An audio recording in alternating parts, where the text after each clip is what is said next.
সেটা তারা ভুলে গেছে।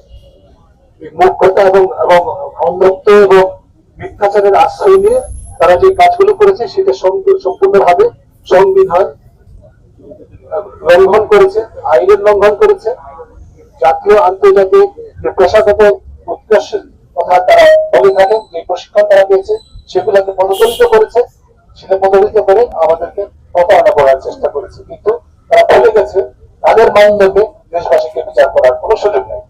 দেশবাসী তাদের মতো মূর্খ নয়, মিথ্যাচারও নয়, তারা যে মিথ্যাচার করেছে, মূর্খতা দেখিয়েছে, সেটা কিন্তু দেশবাসী বুঝে গেছে।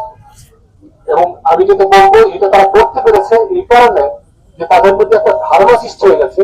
তারা এতদিন পর্যন্ত আজকে যে ঘটনাকে কেন্দ্র করে আমরা শুধুমাত্র এই 6 জনের আটকের বিষয়টা না, সার্বিকভাবে যে পরিস্থিতি সৃষ্টি করেছে এই সংস্থাগুলো, তার পেছনে যে মূল বিষয়টা সেটা হচ্ছে দীর্ঘকালীন প্রক্রিয়ার মাধ্যমে তাদের মধ্যে একটা ধারণা সৃষ্টি করে ফেলেছে তারা নিজেরা, সম্পূর্ণ ভুল ধারণা। আমি বলছি সে ধারণা হচ্ছে তারা আপনাকে উপভোগ করতে পারবে চিরদিন। যদি তাই হয়, আপনি কেন মিথ্যা কথা বলছেন? বন্ধ করেন।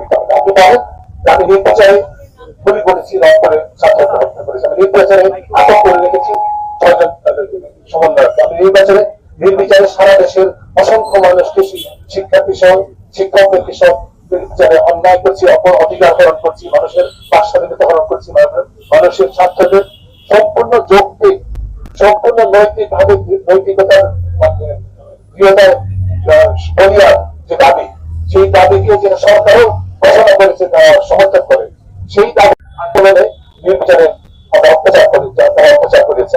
সেটার জন্য তারা মিলিয়ে দিয়েছে তাদের সমর্থন পুষ্ট সংস্থা ছাত্র সংগঠন জড়িত। এই যে মিথ্যাচার নির্ভর সরকার পরিচালনা, রাষ্ট্র পরিচালনা, তার থেকে সরিয়ে আসতে হবে। কারণ দেশবাসী জেনে গেছে যে এটা মিথ্যাচারের গভর্নেন্স, মিথ্যাচারের ভিত্তি করে সরকার